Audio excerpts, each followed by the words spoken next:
Paris, France. It's exactly what you think it is, and that's why it's a bucket list city for most people that they want to go to at least once in their lifetime.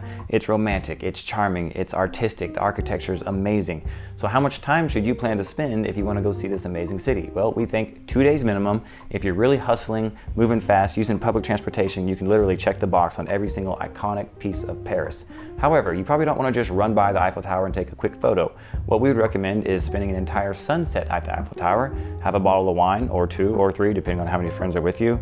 Spend an entire day in the Louvre and see all the artifacts and the Mona Lisa, go inside the Arc de Triomphe. To do all this, to really get the essence and feeling and character of Paris, we recommend minimum 4 days.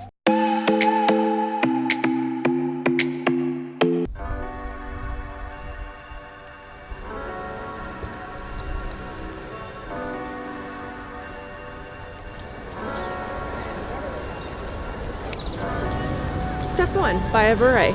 There's a thingy for it. Look.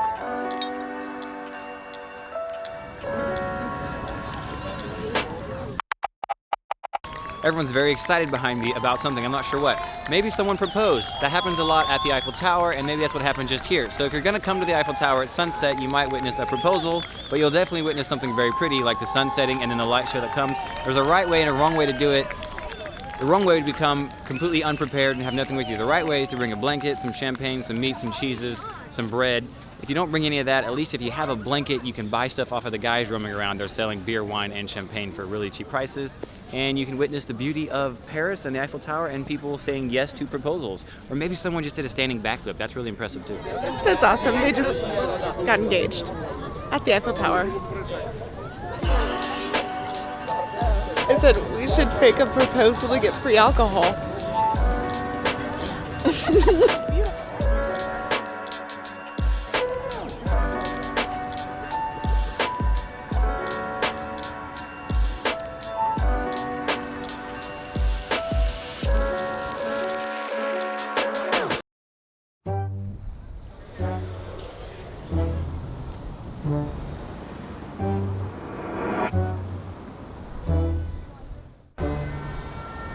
I'm gonna talk loudly so you can hear me because behind me is complete organized chaos. So the history of the Arc de Triomphe is really interesting. The history of the Arc de Triomphe is really interesting. They started building it in the early 1800s, finished it like in the 1830s, took about 30 years. It's really cool architecture, it's massive, you can go to the top, but one of the reasons you could come is to watch this bonkers traffic pattern behind me. So there's a blue line painted on the road, we don't know what it means. We did see a little old lady on a yellow bicycle cross the blue line and make her way towards the center of the Arc de Triomphe.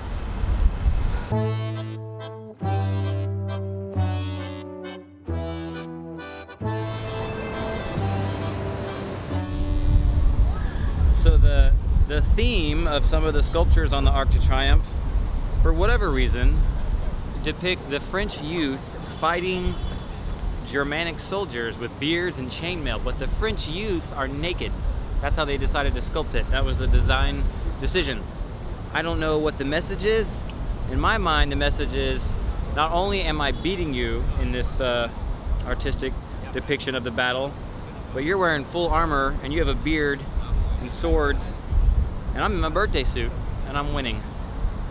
Maybe that's just how the French remember it going down. But it's pretty neat. You can buy tickets to go to the top. It looked like they were $12. Is that right, Maggie? $12.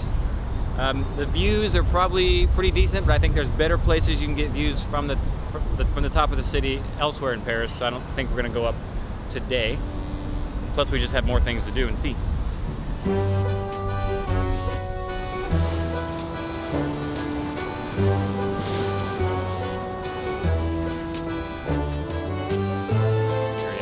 Free access just to walk around down here below the Eiffel Tower. Of course, you have to pay if you're going to take the elevator up and everything. It's 10 euros to walk up the stairs, so we're not going to do that today, but we are going to go check out some other spots to take some nice photos.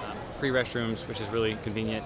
You do have to have your bag searched, and there is some prohibited things that were on the label, but unless you're bringing really weird stuff, you shouldn't have any problems with that. Yep, there it is. Okay, so for sunset, you want to be on the lawn over there. Opposite side of the Eiffel Tower. That's when the sun comes down behind it and lights it up, and it's really pretty, and you got the nice green grass, you have a picnic. During the day, if you want to get some iconic photos, go to the other side where we are now.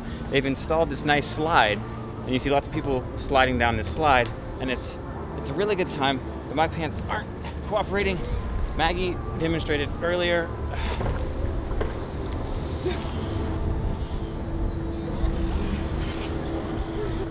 It's not, or you could just suntan up here, I guess, if you wanted to.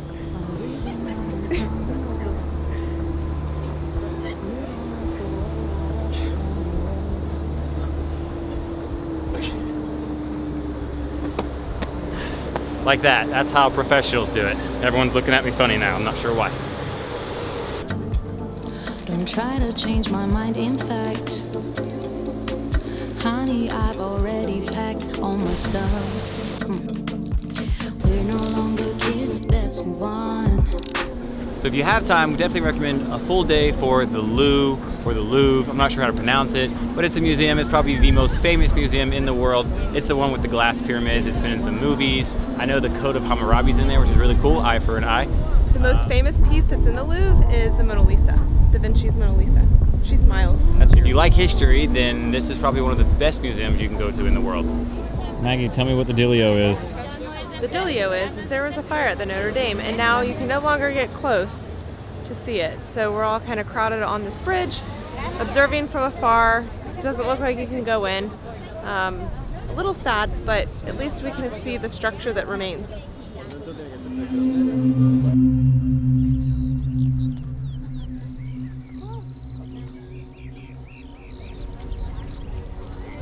If you are a garden type of person and you want something low-key, kind of chill, you should come to the Luxembourg Gardens in Paris.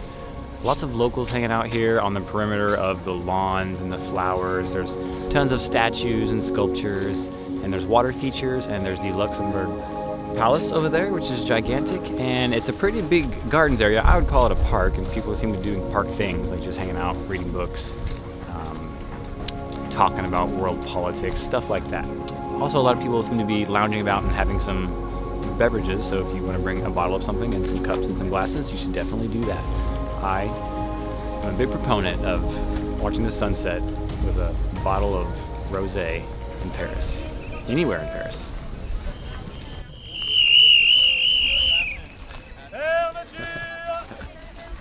Apparently at the Luxembourg Gardens, these guys run around with whistles when it's time to leave and keep saying "Hail the Queen" or something and whistling at us, so I think we have to leave. So we can go back directly to that same... I think the subway is going to be really packed because of that. That's what I think.